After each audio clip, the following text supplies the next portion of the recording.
Почитуван министер за надворешни работи, почитуван амбасадор Река, доен на дипломатскиот кор во Република Северна Македонија, Ваше екселенции, дами и господа. Дозволете на почетокот да ви посакам добре дојде на традиционалниот годишен прием за членовите на дипломатскиот кор, акредитирани во Република Северна Македонија, и да ви посакам добро здравје, среќа и успех вам и на вашите семејства, а на вашите држави успех и напредок на секое поле во наредниот период.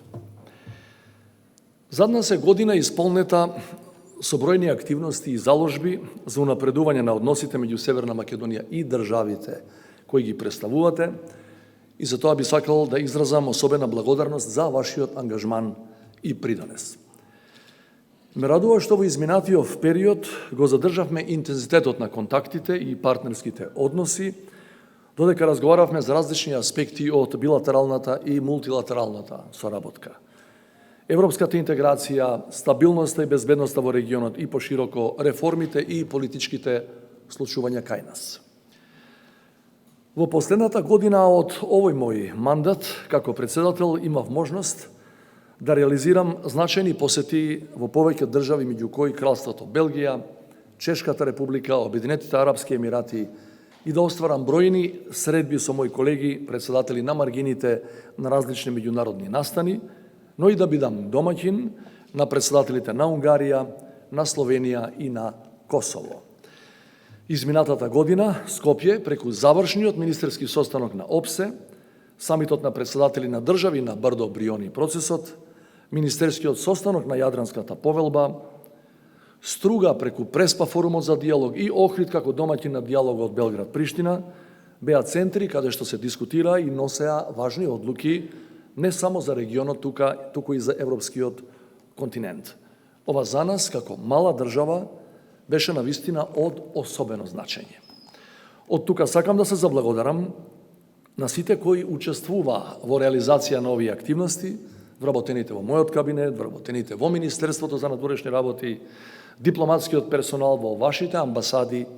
и сите оние кои понесоа огромен товар за успешна реализација на овие важни форуми. Ваши екселенции, почитувани пријатели, како председател на државата која се наоѓа во турбулентен регион, во изминативе безмалку 5 години, настојував да водам балансирана, транспарентна и предвидлива надворешна политика во интерес на мирот и безбедноста,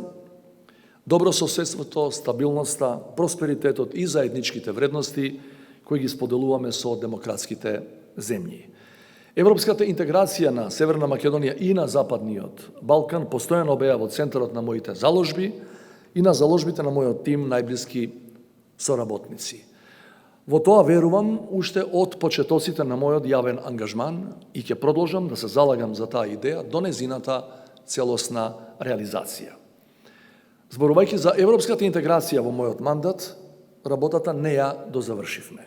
бидејќи по направените компромиси кои не беа на штета на македонските национални интереси, ги почнавме преговорите по долги 17 години чекање со статусот на кандидат, но внатре во државата и покрај јасно исцртаниот пат и отворената врата, не успеавме да ги усвоиме уставните амандмани, со што по успешно завршениот скрининг ќе можеме да го продолжиме процесот со втората меѓувладина конференција. Сепак по долги години со замрзнат статус направивме крупен чекор напред и дојдовме во фаза во која прогресот во интеграциите сега зависи само од нас, а не од некој надворешен фактор. Во оваа смисла, целокупниот процес на интеграција покажа дека во тој потфат не сме сами, затоа што изградивме цврсти партнерски односи со безмалку сите земји членки на Унијата, кои ќе бидат повеќе од потребни во периодот кој ќе следи и кои ќе бидат гаранција дека интеграциите ќе се одвиваат во европски манир, без поставување препреки и измислување критериуми кои немаат ништо заедничко ниту со преговорите, ниту со европските вредности. Истовремено сиот овој период на неизвестност, исполнет често со непринципијални барања и напади врз нашите идентитетски атрибути, доведе до значителен пад на поддршката за европската интеграција пред се кај македонците, што треба да не загрижува не само нас, туку и државите кои веруваат во проширувањето на Унијата и го сметаат за клучен влог во безбедноста и просперитетот на континентот. Имајќи го ова во предвид, јас продолжувам да верувам дека нашата иднина ќе биде многу попредвидлива како членка на Унијата, отколку да сме сами или да правиме обиди за интегрирање во некои други форми кои немаат допирна точка со демократските вредности. Затоа сакам да го реафирмирам мојот став дека државата мора да остане на патот на европските интеграции и градењето на добрососедските односи, без оглед на тоа кој ќе биде во извршната власт по изборите во мај оваа година. Истото се однесува и на мојата визија за регионот на Западниот Балкан, кој од првиот ден на мојот мандат беше и остана диаметрално спротивна на идеите за промена на границите, размена на територии, концептите за големи држави или вакви и онакви светови. Западниот Балкан, интегриран во Европската Унија, ќе биде безбеден, економски просперитетен и отпорен на злонамерни влијанија, и тоа треба да биде приоритет за секој одговорен политичар пред се кај нас, но и во Брисел. Од тука доаѓаше и мојата поддршка за новата методологија за преговори, за заедничкиот регионален пазар, за инвестиции, планот за раст, зелената агенда и принципот на постепена интеграција, со став дека за иднината на регионот постојат убави идеи, но недостасуваат одлуки кои нема да останат во доменот на бирократската символика, туку реално ќе не придвижат напред. Иднината на регионот заслужува уште поголемо внимание во пресрет на предизвиците со кои ќе се соочиме оваа година, која е година на избори во повеќе држави, но и во нашите клучни стратешки партнери, Европската Унија и Соединетите Американски држави. Растот на популизмот во Европа не е новина, но како никогаш до сега, популистите добиваат на политичка тежина и одлучувачка моќ во процесите во кои е вклучена и нашата држава. Сето ова се случува на фонот на руската инвазија врз Украина, конфликтот на Блискиот Исток и тензиите во односите меѓу клучните фактори во меѓународните односи.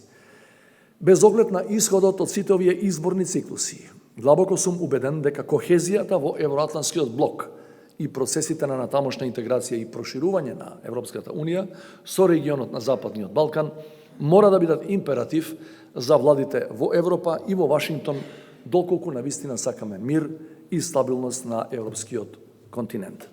Во овие рамки посебно значење има исходот од војната во Украина и поддршката која демократскиот свет ја дава на оваа европска земја, бидејќи поразот на Украина без сомнение ќе биде пораз и на демократијата и широко отворање на вратите за режимите кои не се однесуваат демократски ниту кон своите граѓани,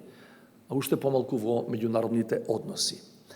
Ние како мала држава, уште од почетокот, ја демонстриравме нашата поддршка и солидарност со херојскиот украински народ,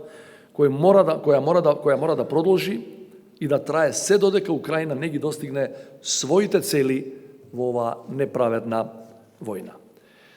Екселенции, драги пријатели, во однос на домашните политички прилики, мојата намера денес не е да го повторувам сето она што го говорев во моето 5-то годишно обраќање во Собранието, каде што јасно подлеков како гледам на тековните политички процеси. Неколку недели не делат од почетокот на предизборната кампања за предстојните претседателски и парламентарни избори, од чиј исход ќе зависи и динамиката на реформските процеси, борбата против организираниот криминал, високата корупција, реформата во јавната администрација, функционирањето на правната држава, како и соочувањето со секојдневните проблеми кои обичниот граѓанин го прават честопати да се чувствува запоставен од оние чиишто приоритет мора да биде решавањето именно на тие проблеми. Ни престои период во кој политичките тензии и емоции ќе растат, но во кој не смееме да дозволиме борбата за власт да ги подкопа основите врз кои е градено нашето општество сите овие години. Одговорноста на нас, политичарите, е да не дозволиме политичките опоненти да прераснат во непријатели. Изборниот процес мора да биде фер, мирен и демократски, а следната влада да ја одразува волјата на граѓаните и нашата етничка различност. По изборите, одговорноста на политичарите ќе мора да се мери освен со исполнување на изборните ветувања и со практичната посветеност кон натамошно хармонизирање на меѓуетничките односи и продолжувањето на европските интеграции. Во однос на уставните промени, идниот собраниски состав ќе мора да ја продолжи дебатата и ова прашање час поскоро да го затвори, затоа што државата мора целосно се фокусира на решавање на секојдневните проблеми кои ќе ги ублажат негативните демографски трендови и нискиот животен стандард на македонските граѓани.